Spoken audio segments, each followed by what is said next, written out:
Says I'm live. Good morning. If that is true, it's been some time getting here, and it is 7 o'clock. I started. 7 o'clock. I started 9 hours. I started at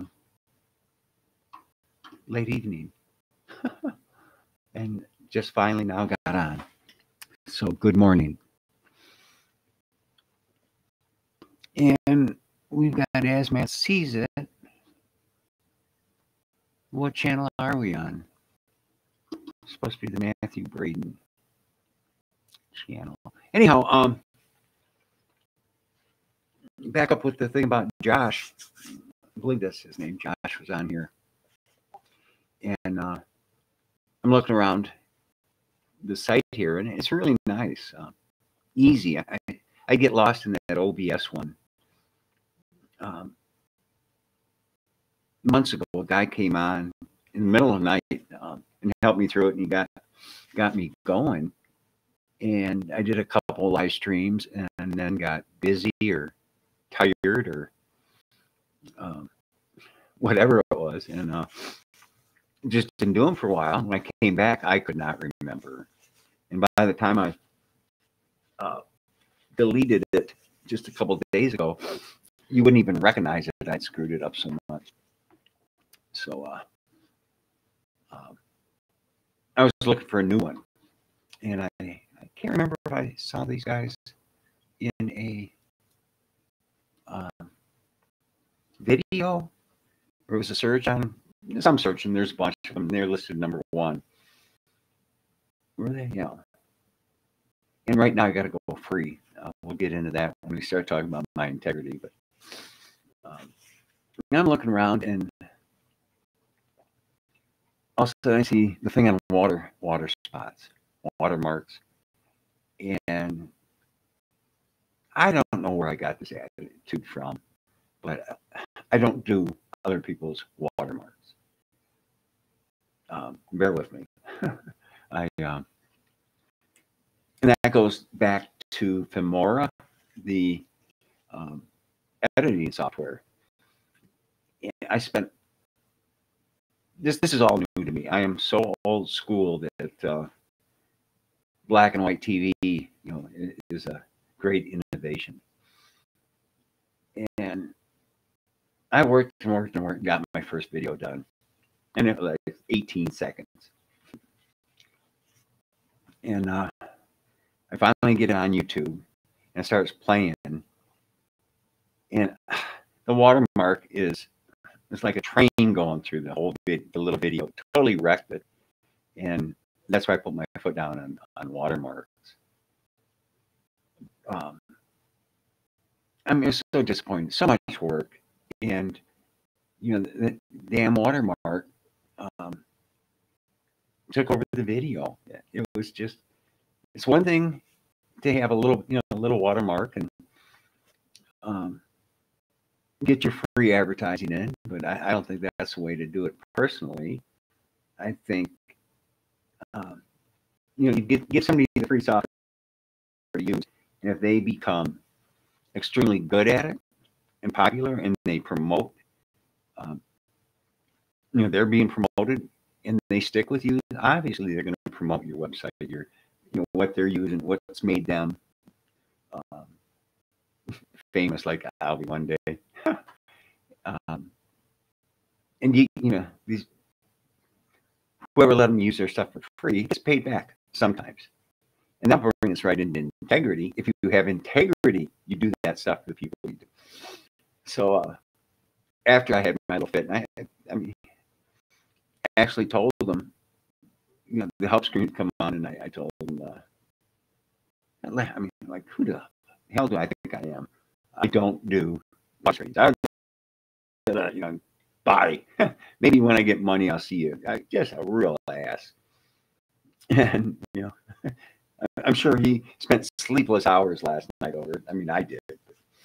I don't expect that he did.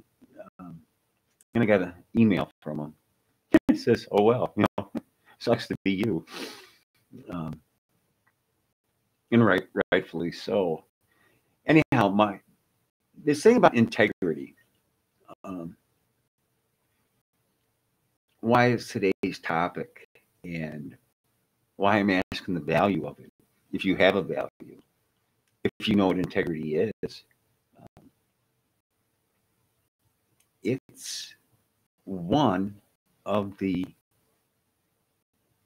if not the most important aspects of my life, pieces of who I am today. I lived a long time without any uh, integrity, no moral compass. Um, cared about one person, me, and if I gave my word to do on something today, uh, it doesn't necessarily mean tomorrow it's going to be there or I'm going to follow through. And something's happened. Something's happened. Anybody that knows me knows that. Number one, that I'm still alive, which is a miracle in itself. Um, God has purpose for me. Steve Martin, I got purpose. um, uh, where am I going with this? Oh, my God is just a wonderful person. Yeah, or she gave me that gift of free choice. And I sure free choice did a lot, and I did not do well in free choice. Again, only by the grace of God am I sitting here today because of choices I made. And thank God I made them, or I wouldn't be sitting here today. I guess you got to look at the whole picture, look at it all the way around. Excuse me. But as I was sober enough, and I'm not talking about recently, it was I've been sober enough more than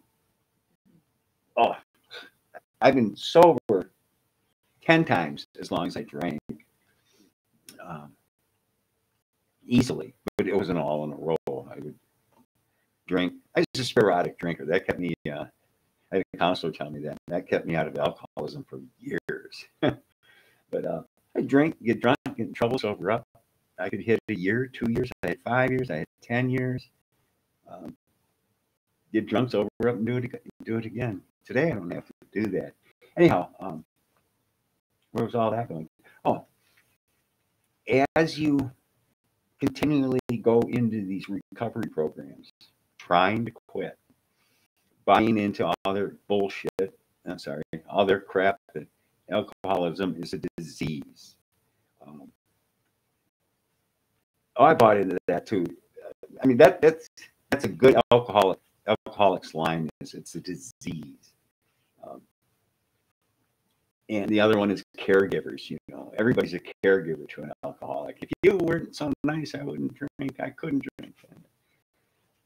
It's all bullshit.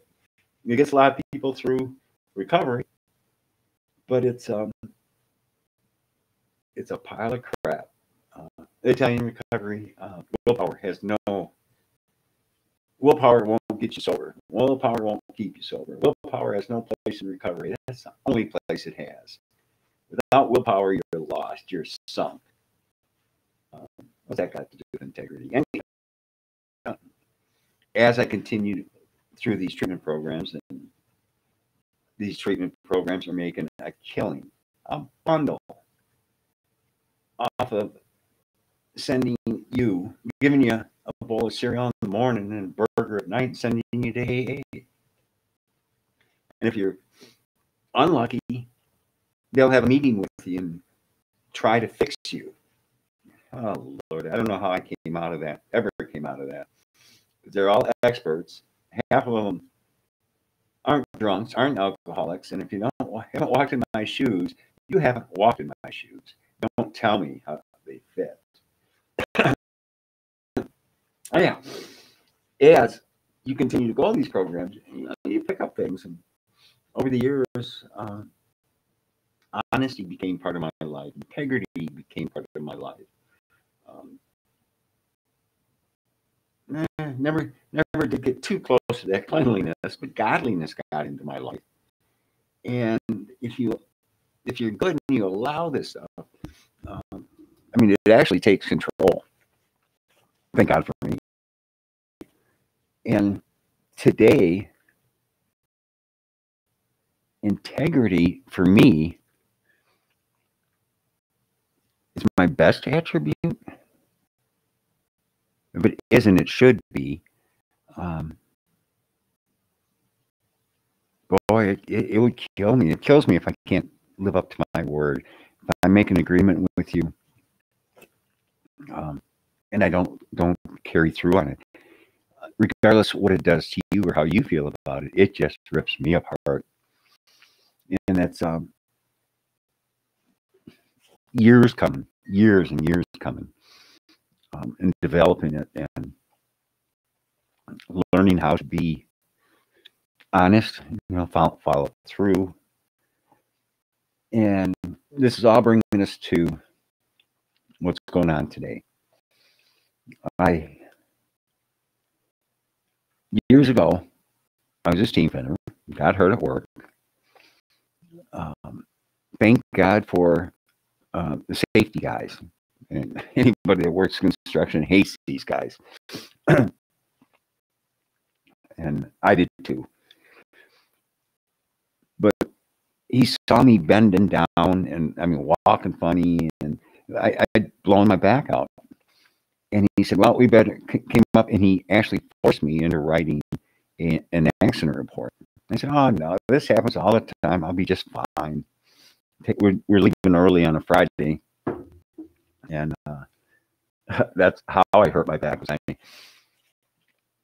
was a fitter on this job, and the welder was a gentleman of Mexican descent, out of the Chicago local. Great welder. Just a great guy. And he wasn't going to run home for the weekend. He's going to stay up in Madison. You're putting a power plant in, and make the big money. He'll take his 4th of July weekend off. But we, on overtime and double overtime and stuff, we made some huge money.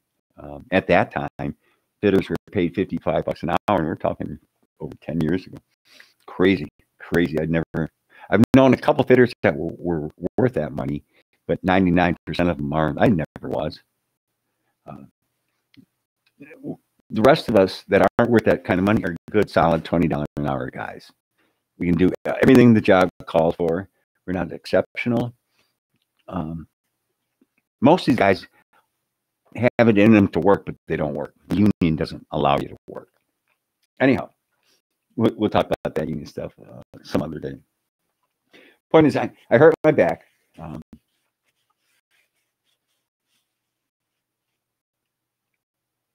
I don't know. I got lost there.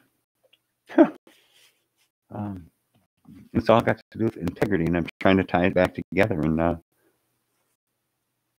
that tangent took me away.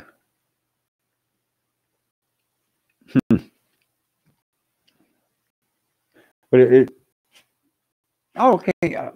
That job, that's where I blew my back out. The safety guy writes up the safety thing. I get home and crawled out of my truck. I still had the farm out the western part of the state with Helen. And her grandmother was there. Tilly was there that weekend, or that, it would have been the weekend, Friday.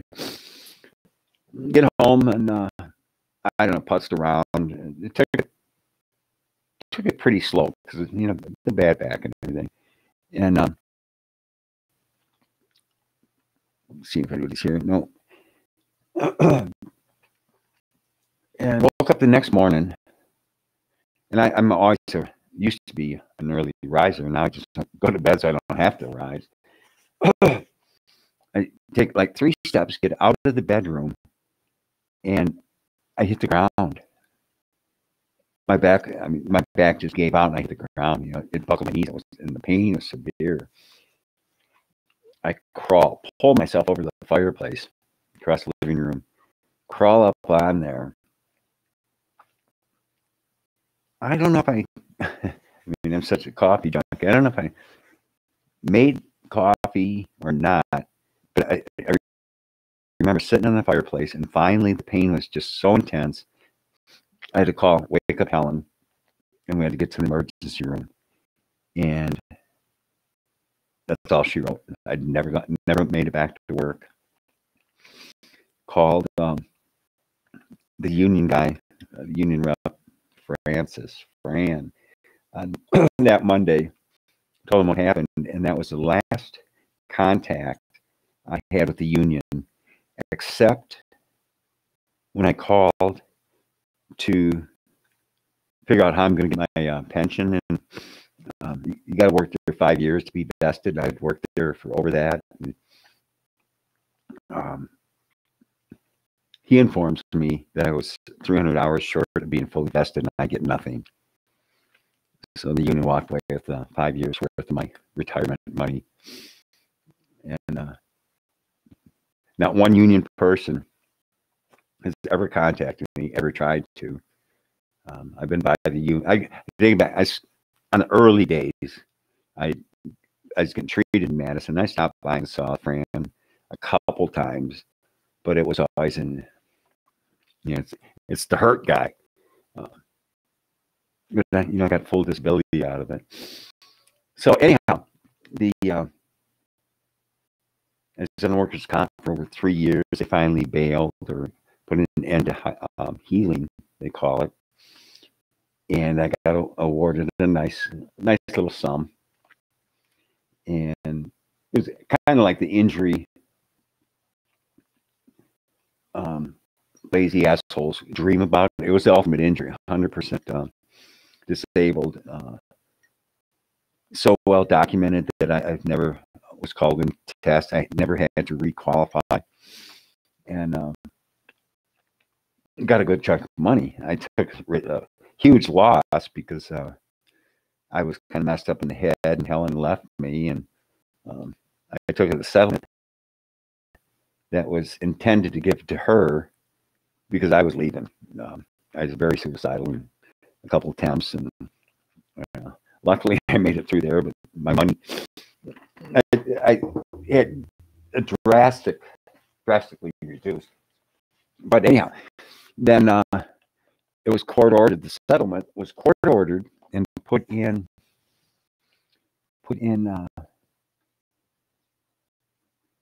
mutual funds or whatever. My money was heavily placed. It was heavily funded. I heavily funded the real estate market. Those bad mortgages. Was it 07, 08? That in that kind of pipe when we had the big crash. And Friday, it was a Friday, I called my broker, and I said, I'm very uncomfortable with where the money is, and I've got this feeling. I've been hearing, picking up on stuff, and I really think we should move it out of that and put it into just bank stock or 90-day CDs or what, just where it's real safe. Just get it out of there. And his reply was, well, yeah, I don't know. I've heard a lot of rumors, but let's give it the weekend. We'll take a look at it Monday, and if you still feel that way, and if there's any changes to substantiate your feelings, by all means, we'll move it. It's your money. Well, over the weekend, my money went from a very nice, tidy sum that should have taken me through the rest of my life to I lost probably, what was it, 65 to 70, 80% of it down to a pittance. So the pittance was put into the Pell Lake House with the idea and the concept and the purpose of protecting my settlement. And this settlement was a non taxable. It wasn't for loss of wages. It wasn't for it wasn't income from any way, shape, or form. It was payment for pain and suffering and future medical bills. And technically, this is supposed to be protected, and it's supposed to be protected in the house, but those people are long gone, and for me to prove it, I can't. Anyhow, believe me, it'll tie into integrity here any minute now, and the cost of it, at least for me today.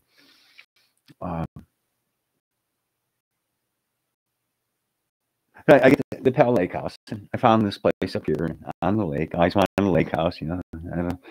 There again, I was kind of overstepping my white trash boundaries, but I've got a nice lakefront, nice swamp front home up here, and don't get me, I love it. I love it, and couldn't get Pell Lake sold when I moved up here, and I couldn't afford to keep, you know, one place vacant, although I had for 3 years almost.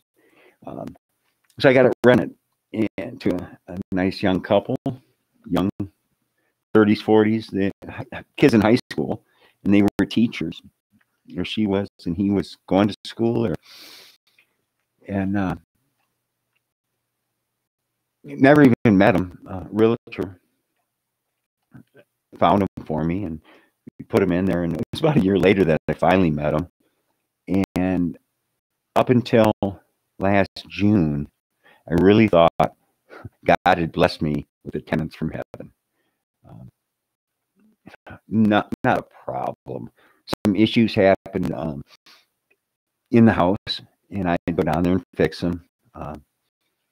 Their rent was paid almost always on time. If there's going to be a problem or an issue, they would call. And just great. I mean, every time I'd have to go down there and fix something, the house was immaculate. There was nothing about this couple and their kids that put flags up for me. Well, last winter, they'd ask if I was, and they would sign the leases 3 years in advance. And we had one coming up, and they asked me if I was still willing to give them another 3 years, because they definitely want to stay. You know, minimum is till the kids are at high school. And I said, absolutely. And because we're going in another big chunk, I'm still not going to increase the price. You know, normally you get a rent increase every year, every 2 or 3, and I had no worries. I mean, my life was, if you could have a perfect life, my life was pretty perfect. Was getting a good rent for, I mean, good house. And I wasn't getting rich, but my bills were paid mostly. I've been never good with money, but it was a good time was had by all.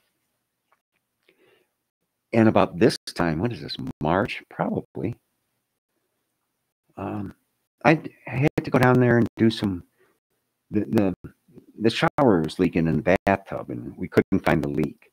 It would leak, they'd call me, and I'd run down there, and it wouldn't leak, and we couldn't find out where it was coming from. And I'd spent a couple hours with water running, and you can't fix something you can't find to fix. So I button her back up and, you know, call me when it leaks again, and try to get pictures. And eventually we found out where it was. And it was pretty simple. Anyhow, I won't bore you with the plumbing. The point is, there was never any indication that anything was going to be wrong, or that was that I should suspect anything. It was just, again, this time, oh, I was down there, and the husband wasn't around, and I usually talk to him occasionally, and then I got called on. I guess I'm a little ahead of myself. It's still midwinter. I think it was around Christmas or New Year's. I get a call, and the basement's flooded. A pipe broke in the basement, and it was flooding it, and they got it. Apparently, the son's girlfriend was watching the house, and she called her dad or whatever, and they got it called the village. Everybody, they got it shut right down. The cell pumps worked, no damage, except the village's water meter split.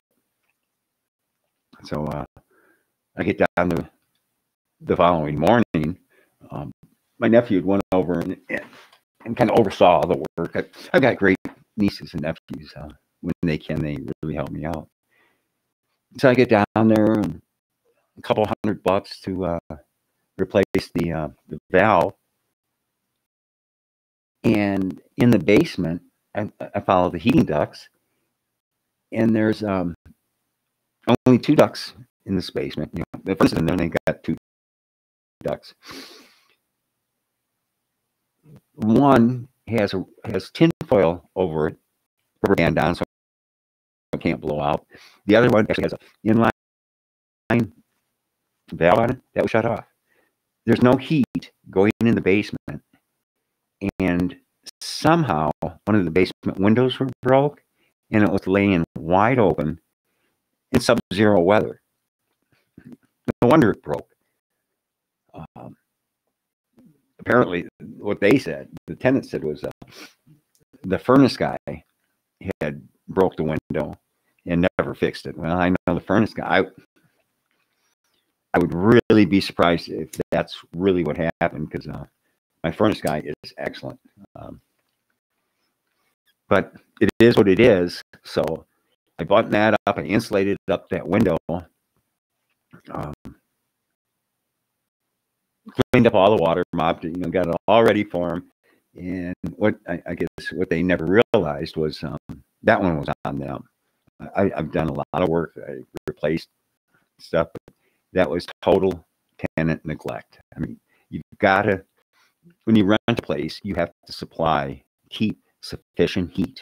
And so all said and done with the furnace guy coming over and stuff, it was about a $600 bill. And so that was just tucked away in my books. So I after that, that's when I get the call and said, because I had gone to the house to fix something, and the parents or in-laws, one of them, were there, and mentioned that they were down out southwest, and that the husband was working out there, and there's a chance they're moving out. And I'm thinking, this is the first time I heard of it. So I do what I had to do. I go home, and it's about a week, maybe 2 later, that the husband calls, because apparently they found, the in-laws or the parents told him that accidentally they spilled the beans. So he informs me. He says, "Yeah, there's a chance we may have to move, because there's no work for me around here." He went back to school and got, I believe it was a master's in teaching. He got overeducated without the experience. You see it happen all the time, but he couldn't get, nobody's willing to, he could get jobs, but not at the rate his degree would demand. But he didn't have the experience to back up the wage. So he couldn't get the employment he wanted up here, but out in the Southwest, there's some state down there had a real hardship on teachers, and they hired him at rate. And, and he says, I got all my resumes out, and I'm certain I'm going to get something up there, because we don't want to leave. We love the house. We want to stay there. We don't want to upset the kids. And I don't have to make a decision for a couple of weeks anyhow. So, don't worry about it. Well, I didn't. And a couple of weeks go by, and I get the next call is we're moving on the 26th of June. And I was upset. I mean, I didn't take it out on them, but it upset me that they were going to break the lease. And I was a little mad, but I got over it quick. I mean, it's just a guy and his wife trying to do the best they can for their family. Life got in the way, as it does with all of us. And by the time it came to move, and he'd call me up and say, well, how do we do this? How is this going to be handled? And I said, well, you move out, and I'll come down and inspect the house, and you get your deposit back as regard, however you leave the house. And he said, oh, I'm sure we're going to get it all back. And I said, I really believe you are, but I will be down and walk through the house alone, and I'll assess it. And I really think I'll have the check out to you the next day. It should be waiting for you when you get to your new home. And he was okay with that. And turns out he came back a month early, and I'm down there working, I'm doing all this stuff, and we're in phone contact. And I asked him about the yard. Right before they were leaving, have you taken care of the yard this spring? And yeah, it's all good, it's all good, it's all good. And the day they left, I think he called from the road, and I said, am I going to have any surprises when I get down there? You might as well tell me now, because it'll give me time to work into it. He said, no, everything's fine. There was a little bit more garbage than we had anticipated, but we've got it all stacked up, and it's overflowing on the cans a little bit. But we talked to the garbage guy; it's all covered, it's all taken care of. And boys will be boys, so that's where the knife holes come from. Them throwing knives in the kitchen. Excuse me. Yeah, they're just boys. Kids will be kids. These are high school kids, a little too old to be throwing knives around. So, and the way he was laughing it off, and so I figured it wasn't a big deal. Well, they were throwing knives in the kitchen. It was, thank God they weren't my kids. Well, thank God I don't have kids. I mean, that would be a mess. But I got down there. I wasn't feeling well the next day or two, and I didn't think there was a big rush to get down there, because they're going to get the checks back. It was a disaster. I went through it, and I sat down and cried. I mean, holes in the wall. I bought him a brand new dishwasher, because the brand new one that I put in when they moved in had leaked or something, and caused a small something happened to it. We called the repair place in. They came, fixed it, and didn't put it back right or something, and flooded it out. And it wasn't anything to do with the machine, but for their comfort, I bought a brand new dishwasher for them. Well, when I opened it up after they left, it looks like they were washing dead dogs in there or something. I can't explain the grease filth that was in there. And it took weeks and weeks and weeks to get this cleaned out. And then brand new refrigerator. It's all busted. All the plastic inside's busted up, like somebody's climbing on it. Missing shelves, missing drawers. I mean, I can go on, and thousands upon thousands of dollars worth of damage. I don't have thousands of dollars worth of damage. So I had to dig into my credit cards and take the advances. I had to get this house up and going again and rented right away, because the last time I had to refinance it, turn the note. My credit was never good, and there was no way I could have refinanced it anyplace else. It hadn't gotten better. And this bank, Harvard State Bank, I'm going to name them. They're the ones that are doing this. Screw it. Screw them. They, at this point, don't screw them, because Phil really went to bat, rewrote the loan, got it rewritten, and now he's like the head guy there. And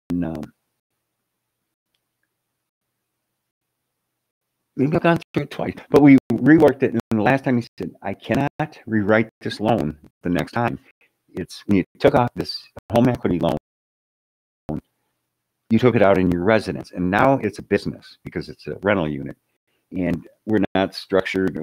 We don't do those loans, or we're not doing them, or whatever. He said, I'm not going to be able to rewrite it again. You'll have to get it written correctly, and we don't do those loans, which will be coming up next year. Next summer, it's coming up. So over the last few years, with the tenants, thousands of dollars for damage painting.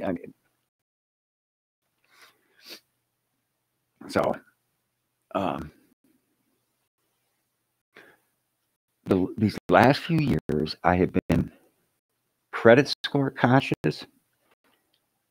I don't know why this concept took me 60 years to figure out, but I would get my paycheck in, or my disability check in. My money would come in, and I'd pay off my bills first. This is the concept. I know. I get my bills paid off, and then what was left was what I could spend. What a concept. I never looked at life that way. I always paid myself first.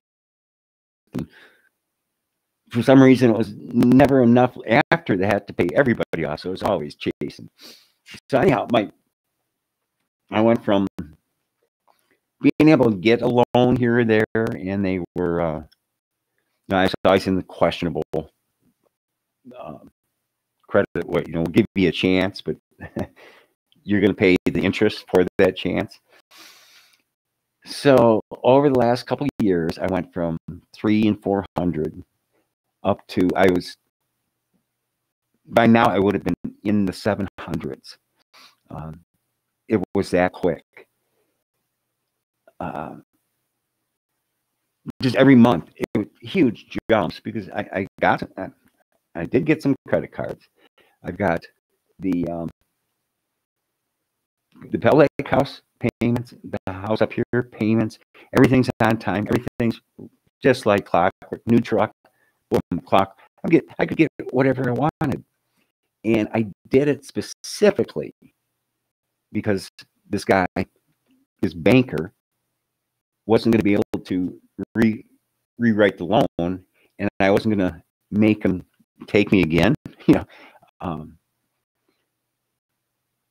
And this is where my integrity is starting to come in. And so I made it my mission to be credit worthy this coming year, so there would be no issue when that loan came up. I could thank Phil for a nice run and get on with my life, and be grateful for what he did for me. Well, with fixing Pell Lake and getting that house done, and having to put every penny in there, because the house has got to be up, looking good, rentable, safe, all the things you look for in a rental. And my health and ambition and abilities aren't what they were even a year ago. I can barely tolerate the drive down back to Lake Geneva, back up here. I have a hard time making it one stretch anymore. I wind up falling asleep on the road, and it's criminal. So I don't even try to make it one stop one trip anymore. It's 2 or 3 stop for coffee and whatever it takes. The minute I start feeling drowsy, I'll pull over. Last fall when I came back, I had left it. I worked like 2 nights, worked nonstop down in the lake, and just pushed my body to way beyond reason. All crippled up. Was going to drive home. Went to my mother's, sat down on the couch, and we're talking. And she said, mid-sentence, I just fell asleep, and she left me there. I came to it like 4 o'clock in the morning. Felt pretty good. Made some coffee. Got in the truck, and keep in mind, we're only talking 100 miles away, 2 hours. It took me over 8 hours to get home. I couldn't go but 5 miles, and I'd be out again. I mean, weird, something's going on there. But so my trips are they're tough on me. But I had to get down there. Plus, with my Social Security for income, money was tight, and I have to buy supplies. There wasn't any money left, and as a result, this house and keeping my word to this gentleman put all my other debts off, my other payments off, and all of a sudden, perfect payments. To all of a sudden I start missing because now I got to balance them, and all of a sudden, because I'd have to buy the materials, the bigger bills started coming on the credit cards, and now I can't pay anybody, and I've got to keep up with the insurance. Number one, I got to keep insurance on them, on the houses, and just my normal expenses eat up my disability check without paying the mortgages, without paying. And I followed bad advice also. I had all my credit cards put into one of these companies that negotiate for you, and somehow I'm still not sure quite how it happened.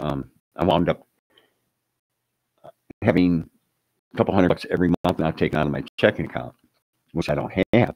But you add that on, that was the money that was going between everybody else, and now it just goes to all the credit cards.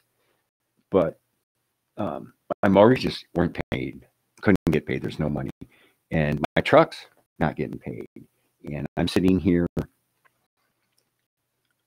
today, and I never gave up working and keeping Pell Lake up, because it's got to be. Well, it was about fall time where was so far behind on everything. Renting was no longer an option. I couldn't rent it and catch up, so now it's got to be for sale. And the market, and I'm sure I was greedy, just like everybody else down there. That Fox Valley thing, this big factory or something was being built, and hundreds of jobs. The housing market was going to be, they're going to be desperate for housing. So my rent was high. I was able to boost it up, and property values just went through the roof. And I had mine listed. Mine was listed, and I'll fight this to the death. It's listed correctly. There are homes, 3-bedroom homes, 2 baths or more, that are higher than mine, but they're better. They're nicer houses, but they are extremely higher than mine. Then I'm in the middle, and I'm in the middle with 1 or 2 other houses similar to mine, and then the 3 bedrooms, 2 baths go down to 1,200 square feet, where apparently mine's 1,900, and it's unique. It's got 2. It's not even getting shown. Nothing's moving, just dead. And then it got to the point where I got to move cash somehow, so we put it back up for rent, and never got calls. But this is the funny part. When I first got when the tenants left, I put it up on myself for rent. And I had calls every week and had 8 or 10. I had so many, I got uncomfortable interviewing and hired a realtor because I was afraid I'd discriminate somehow. And I mean, not bad discrimination. I think my house, the Pell Lake house, is a great house for a family. It needs a family in there. And I don't know if you can, I'm not looking for kids. I'm not looking for singles. I wanted a committed relationship with kids in there. I don't know why after, it just happened. But it's a house that screams family. It's got 2 living areas. And I mean, it's just wonderful. So I got the realtor, and it's like nobody's interested. Once in a while, maybe there would be a thing. Somebody interested in rent. A few months would go by, I'd get all mad, and I would repost it in Zillow, and you'd post it in that one place, and it goes all over. And I get it on Craigslist, and all of a sudden, a handful of people are interested in it, and I refer them to the realtor, and nothing comes of it. And I don't know. I don't know what happened. I find it peculiar, is all I'm going to say. So then finally, still I'm having trouble. Nobody's getting paid. I'm all these days and days and days behind. And I'm doing the best I can. I'm eating white rice. That's all I'm eating. I went down to 150 pounds. That was, I guess, actually, that was about the start of this. I lost all that weight in the beginning. And finally, right after the year, New Year's, we get an offer. I was down there working because midwinter, late fall, early winter, I was told that the reason it wasn't selling was there was no curb appeal. Well, early on, when I was coming down and doing other repairs, I said, I've got all these flowers, and I can do all this stuff and really make this thing look cute. And, oh, you don't want that. Who's going to water? No, don't do it. Which is where you get curb appeal. Well, I built window boxes, flower boxes, and took them down there in the midst of a snowstorm, and wound up working 4 days nonstop. Or was it 5? It was crazy. And repainted the bathrooms. Realtor. I don't blame her. I had a red bathroom, kind of a dark red. At the time, it looked good, but I can see why, it wouldn't be everybody's choice. So I finally painted that and repainted bedrooms, and went to the boys' bedroom, and just must never have been there in the light that I saw it in. They had spray painted graffiti all over the walls, and I didn't know, you couldn't see it. They repainted it poorly, but I was in there. It must have been at night with bad light, and you could see the reflection of the graffiti in there. So I had to repaint that room, and holes in the wall. There was a sign that said something about mess, and it was, supposed to be cute and funny. And I walked around it for weeks, and finally I was going to go start repairing holes. And this was hanging on the wall, about 1.5 feet, 2 foot up, with a thumbtack. So, and that's, you're not, when you rent, you don't put thumbtacks in the wall. You don't hang pictures with nails. Each one of them are like $50. If you do that at my house, that's what you get charged. So I'm going through, cleaning this up, pull the thumbtack off of this little sign, and it's one tin sign, like 12 by 16, 12 by 18. They're all over. It's hiding a hole that was kicked in the drywall. Huge. And just as slow. But no. So anyhow, I guess we're over. You understand that this house was intentionally messed, left. It was a disaster. All the garbage. I spent hours picking up glass. They took all this glass out there and threw it out there. Glass frames and picture frames and everything, and they're all broke. So we'll get back to that. A couple were driving by. You know, it was like the last day I was down there. My nephew was over talking, and they'd back up and go by, back up. And we paid them in and said, you know, if you want to look at the house, it's open. Go ahead and look at it. And I don't know if these are the same people that put the offer in, but they really liked it. And I said, well, you go talk to the realtor. There's, you know, all her information's out there, and tell her, I let you in. You saw the house, and she'll treat you right. She'll do a good job for you. Well, I got an offer that was. They started out with the lowest I was prepared to go, and I accepted it.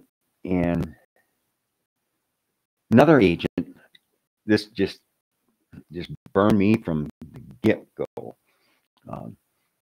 Sticks this insurance policy on the house, on the appliances. It costs like $500, and somehow they get it that I'm, you know, in the offer that I'm going to pay this insurance thing. No.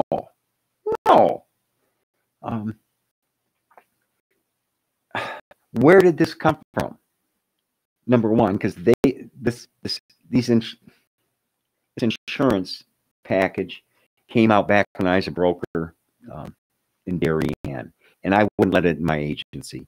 I said, no, we're real estate agents. These guys here, they sell real estate. They work for me. I sell insurance over here, but I don't sell appliance insurance for the house. Upland Real Estate sells real estate. We don't sell toaster insurance, and it's a conflict of interest. I believe you get a seller in, you're charging them whatever you're charging them. Back then it was like 6% or more. And that's how you make your living, not screwing your seller every which way you can, loading up his end of it. The real people in real estate today forget. I mean, so many people, doctors, when I come and hire you, I come and hire you to work for me. I'm not working for you. You do what I say. I hire you for your knowledge and your suggestions. I was a broker. I know real estate. I got out of it because I could make more money as a layman versus being a real estate agent. And with the house where it was better. I just stayed away from it. You know, stayed in the back. And,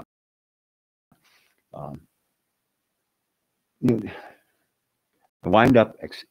I finally said, "Fine, with this offer, I can live with it, and I will accept. And I'll pay for the damn insurance." Well, then they had an inspection, and they come back with an amended offer with all this crap, and this inspector should be hung by his whatever. And now we're going to get into the integrity part, more so, kind of. I was going to accept it.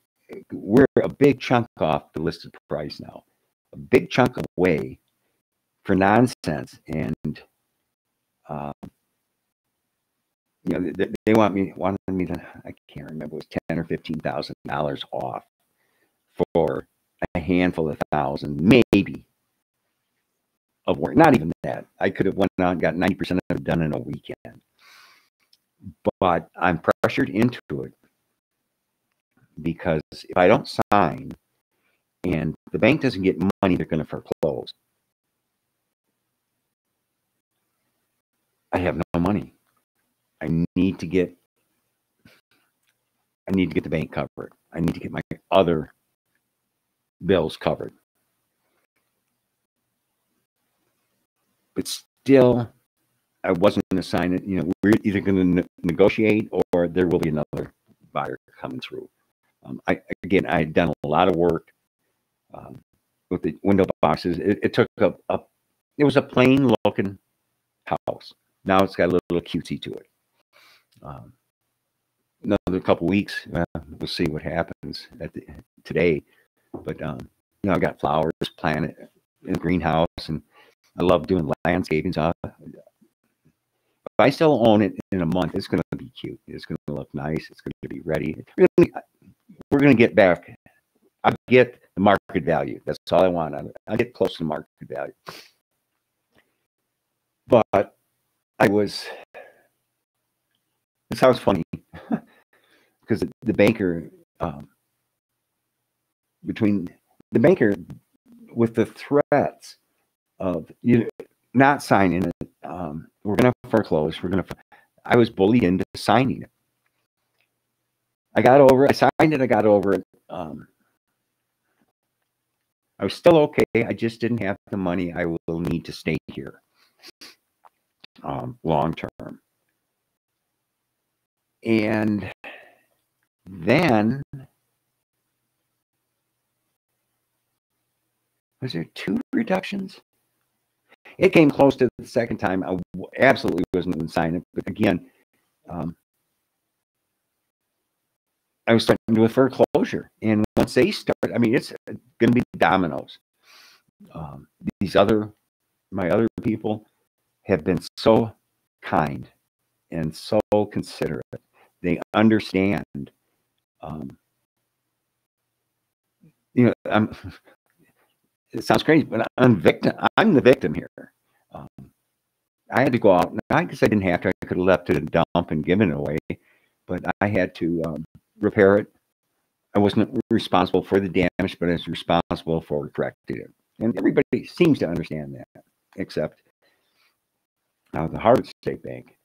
So we're going into closing, 2 days away. They back out. The buyers back out. And this is after I had this huge reduction. And when my agent called me and told me that, at first, deep down, I'm thinking, all right, let's get back on track. Well,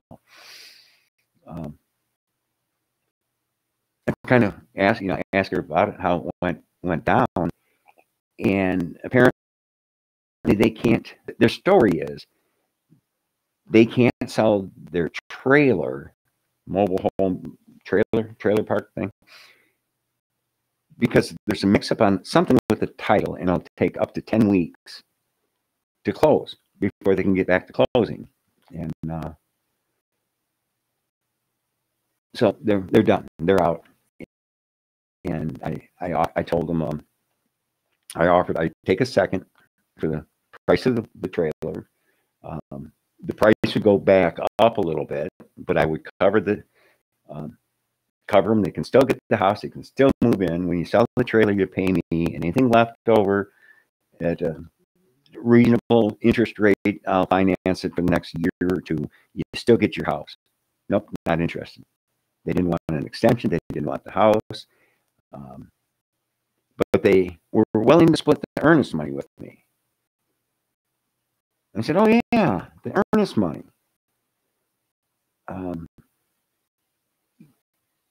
Actually, we don't have to split it. It's yours. You bring me this, what I told my agent to explain. You bring me a letter from your bank stating they are not, because there's a financing contingency, that they refuse to finance you. I think their financing was for the $180,000 on this house or any other house for the next 6 months. We haven't got it, because you can't do what they did. They put a lot of money into this. Also, they paid for the inspection, the appraisal, the house appraised out, the bank.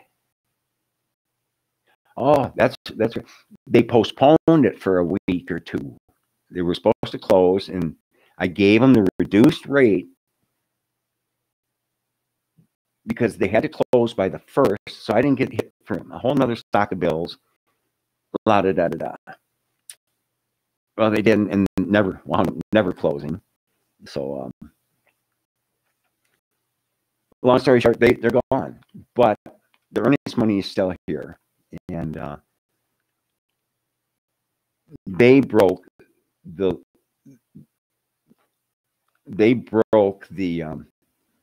covenants between us, whatever you would call it. They broke the deal, and it wasn't due to financing, or the bank they would have had a letter, denial letter, turning them down specifically for whatever reasons, and it was their performance reasons.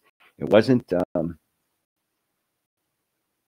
They didn't complete something which was completable, so they chose not to continue to finance it, and that makes the earnest money mine.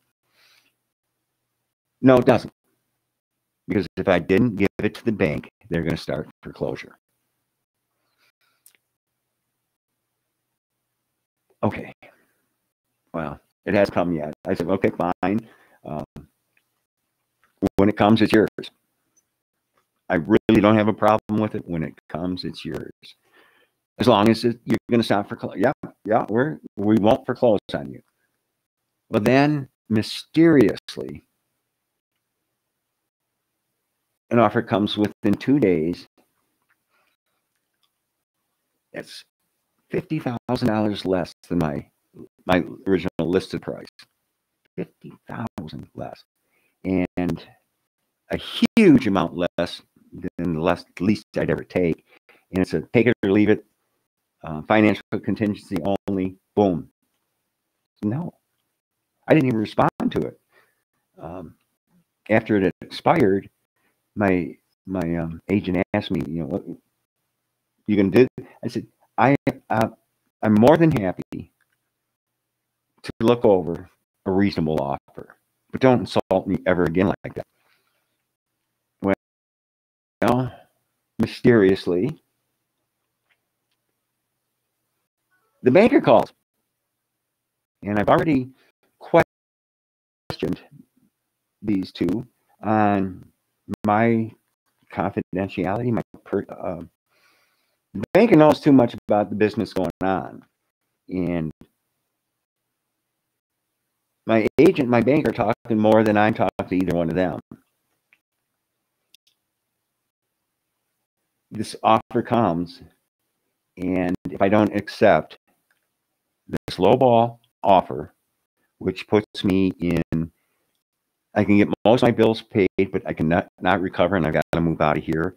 And by accepting it, it would be the start of my financial ruin. And if I don't sign it and accept it, guess what?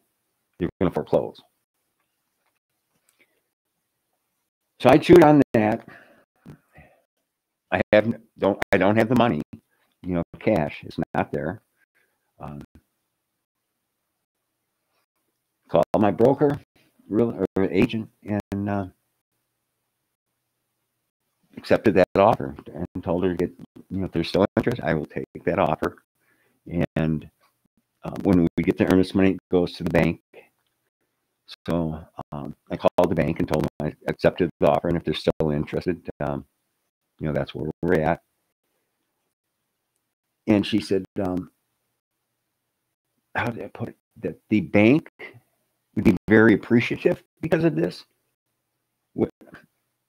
And again, I did this because she said they would not foreclose on me. Within minutes, she took and I don't talk to anybody on the phone. Everything's on the computer now. Takes my email down, shows it to the legal department, and I got an email back, and they're going to foreclose starting today. And this is after I was guaranteed if I was willing to accept that offer and they got the earnest money, they wouldn't foreclose. They're foreclosing. I don't understand it. They hold their paper is less than, it's about a third of the value of the house. They're not at risk. They're still charging insurance or interest, and a good interest rate. Still making money. The only reason I am in the rears, and this goes for all the house up here and the truck, is, I'm not their golden boy customers. All that had to be done is the loan rewritten and change the payment date. I can have that house sold by summer. 3 more months, and it's going to be sold. And it should be sold at value. If not, I've got to sell it, and they will be paid in full. And the only reason I'm late on payments now is because they refused to renegotiate, or they do it all the time with their buddies. They're choosing to destroy my life. And how did this happen? It happened because of my integrity. I would not back off on keeping that house ready to be sold, to move, to pay off these people.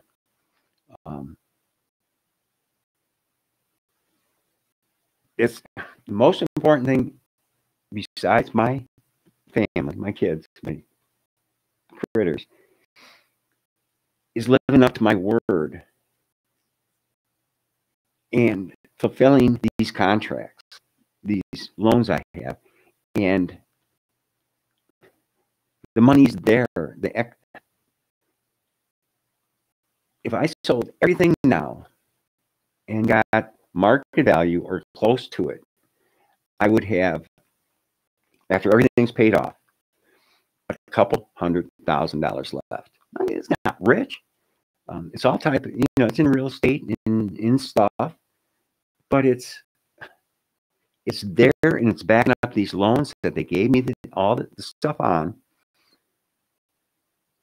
And if they just changed to an annual payment schedule, I wouldn't be late. They'd be getting their interest. Nobody being bind over anything, and everybody would be happy, and they'd walk away. I wouldn't be. I haven't slept in 2 weeks now. I'm so punchy. I'm so sick.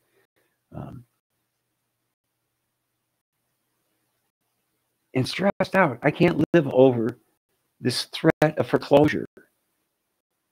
If they look at my credit score or what happened, you don't get up to almost 700 in 3 months. And this is what, in 3 months, was back down to 300. Something not normal has happened. Something not right is going on here.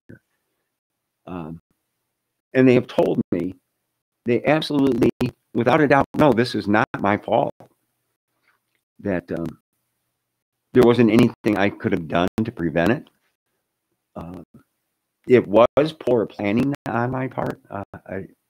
I take responsibility for all of it, because I was a good landlord to my tenants, but not to my building. I didn't put the money away that should have been put there, but that's hindsight.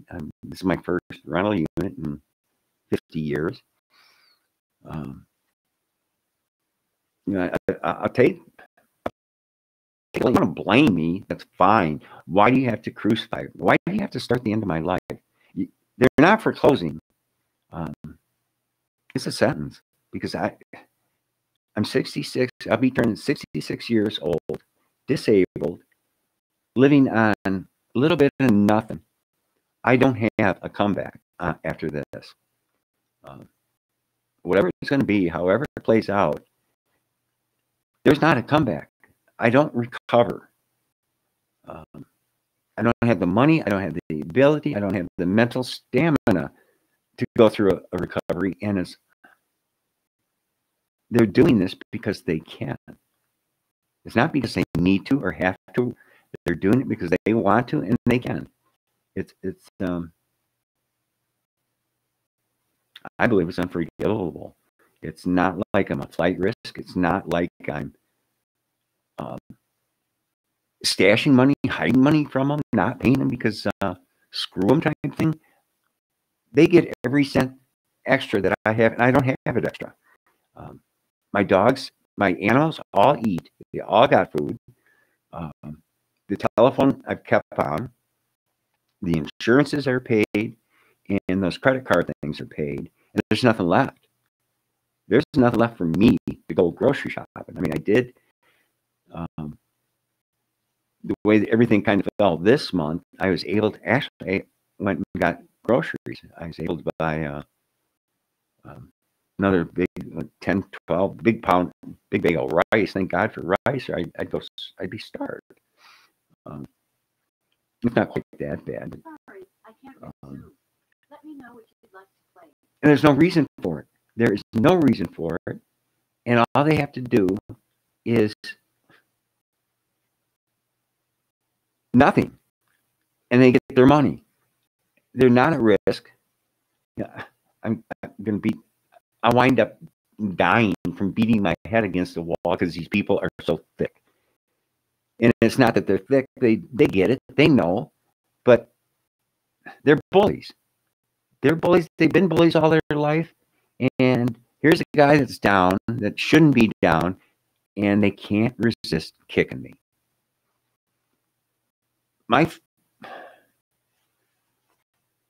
2 weeks ago,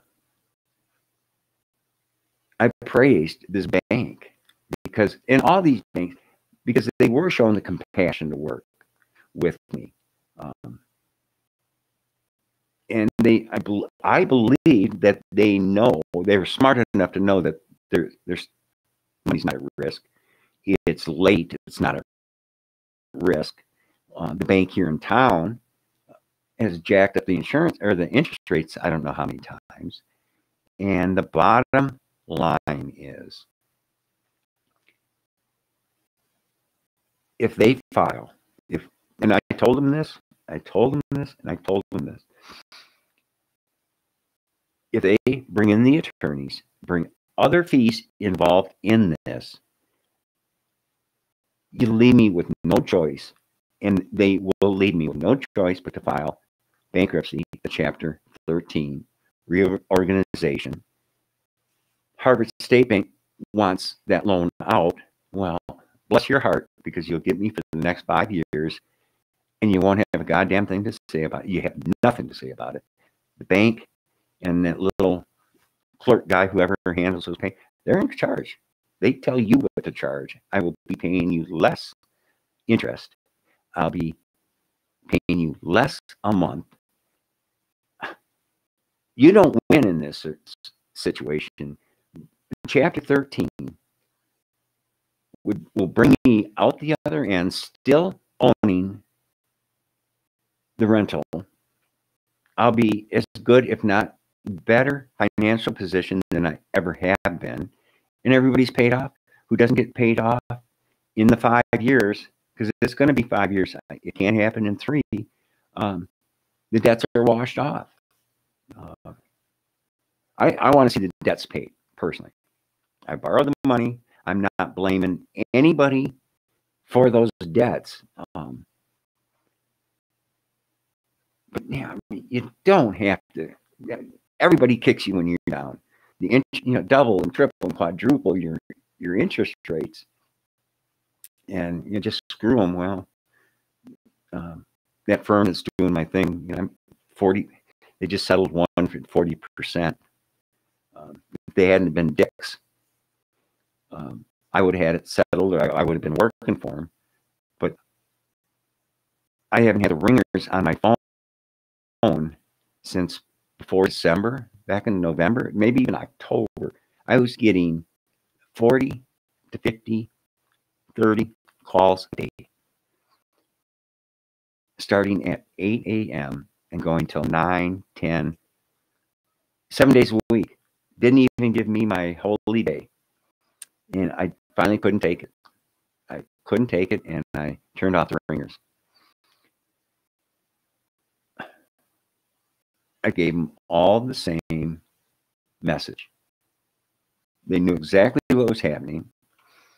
The minute I get the property sold, you get paid off 100% as long as you don't get stupid. You start throwing all these fees on there, the fight begins. You know,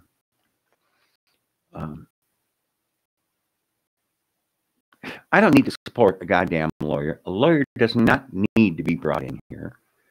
I don't need to be called and contacted by you on a daily basis to be made to feel like crap because I did what I had to do to get my property up and going so I can pay you back, because it's not like I had nothing on these credit cards or didn't owe the banks anything before this happened, because I did. And the minute the tenants left and I couldn't get it re-rented, I couldn't pay. They were getting reduced amounts, and nothing was going to change until I got Pell Lake sold. And I'm not going to talk to you every week and feel like crap because I can't pay you. And the other thing is the banks do it. Everybody does. All these credit cards, they hound you until you promise something that you can't deliver. And I got hit on that a couple times, and I delivered and got me trouble. Whoever I paid, everybody else got pissed off. It was almost a relief when things kind of settled out and just these people get paid, because it's the insurance, it's what protects the properties, and it's what's going to assure me or assure everybody that the property gets sold. That's got to be paid first. That gets paid and there's nothing left. And I'm not going to talk to you about it. The minute a penny comes in above and beyond that, you get it. You fight over it, you get it. I got a windfall, $70 check from the my old telephone company from years and years ago. It was a co-op, and I can use that money. I can really use that money to do some shopping. I called up the bank here because I told her the next time any money that comes, the next money I get is hers. Well, it's the next money I got. She gets that, and hopefully I sell a plow. She'll get that, and then. But the minute one pulls the lawyer crap, they all suffer, because one letter from the lawyer, $1 fee from an attorney that's not mine, we go into bankrupt and they don't see any more money. It's all shut down. They can't touch me. They can't talk to me. And they're going to have to deal with me and the court gesture for the next 5 years. And it's absolutely not what I want. That's where I'm talking about my integrity, because I believe in living up to my word, being honest, doing the right thing has got me into the position I am today. And I'm dealing with people that do not have those traits, those tendencies, that are bullies, that are out for themselves. There's no reason for what's happening to happen except pure greed and the joy of making people miserable. Because they're not going to. And the only one that makes more money is the attorneys. I lose some money, they make the money. Go figure.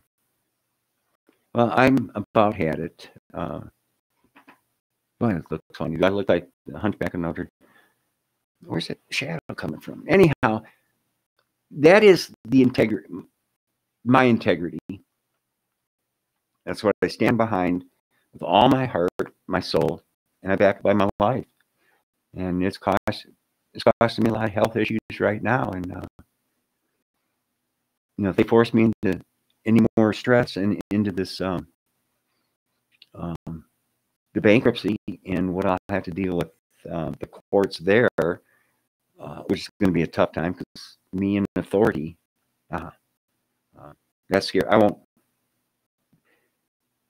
They'll be dealing with my estate sooner than later. I think this will be the end.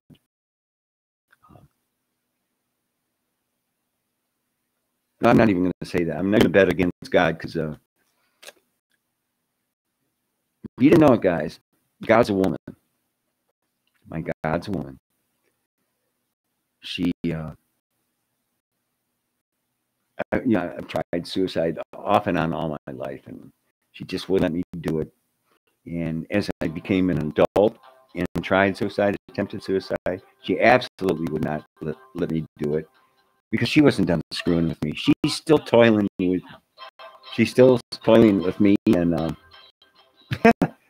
gonna make me suffer and for as long as she wants to play the game and I don't have a choice. And would you shut up?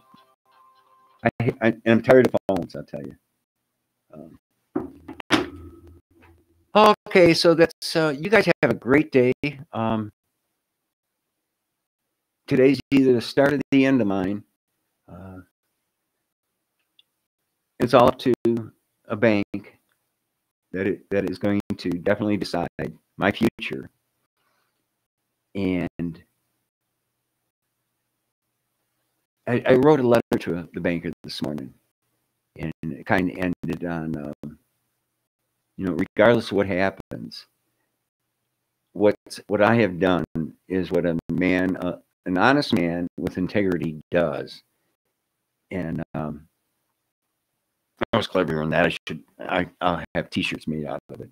But the other type of man that deals in half-truths, deceit, deception, bullying, and lives a miserable life where, as bad as this is, I sleep at night. No, I don't. I can't sleep at night, but I'm not sleeping because of me. I'm sleeping because of all the stress they put me out. But my conscience is clear. Yeah, my conscience is clear. I'm okay with me.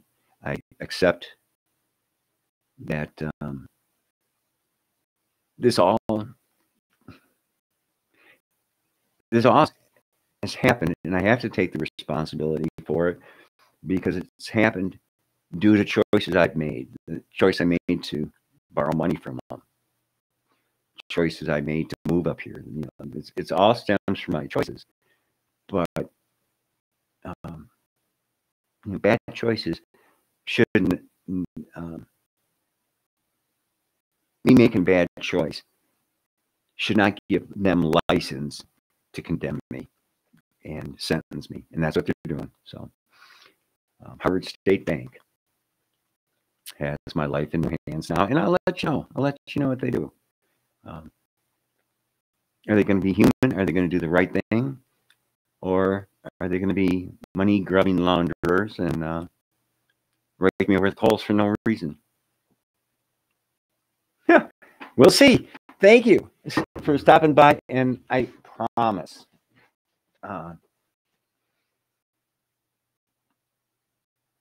we won't let it get this. I'll try not to get this desperate sounding again. I have some papers I got to finish up and stuff because all I got to do is have it confirmed that they are going to make that move, that there is an attorney involved in any of these cases, and my papers are filed and they're done. They have to eat their own costs. And because I have informed them of bankruptcy, and they choose to bring the lawyers in and do that work, I'm pretty sure I'd have to reread it. But they get stuck with it anyhow because they forced the bankruptcy. So they become liable. So we'll see. You guys have a great day. And my name's Matthew Braden. This is Matthew Braden channel. Come back when we're doing As Matt Sees It. That's a little lighter channel, or Living Life Large is hopefully more fun than this. This is reality, my reality, and that's my story. I'm sticking to it. You guys have a great day. Thanks. Bye-bye. Okay, now you want to tell me how to shut this off? I can start it. Live listening.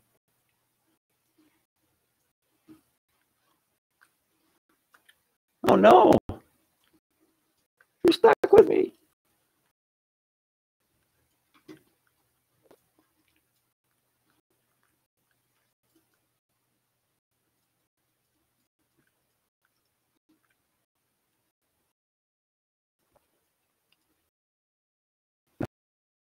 Oh, it didn't work. Oh, if anybody's listening, this is stage 10, and I'm sure you got a little watermark down here. I got over myself, and if you guys are looking for software, I don't know what they charge for it, but they do have this free bit, and I got on and I'm live, and it's wonderful, and I'm not even touching the surface of what this can do, because you can move screens all over and 4 or 5 cameras. It's pretty impressive, and it's something I can stand. I can kind of learn, so it's kind of like live streaming for dummies, but I'm doing it. So if you need it, that is stage 5, and I highly recommend it. If only they put a switch on here. Stop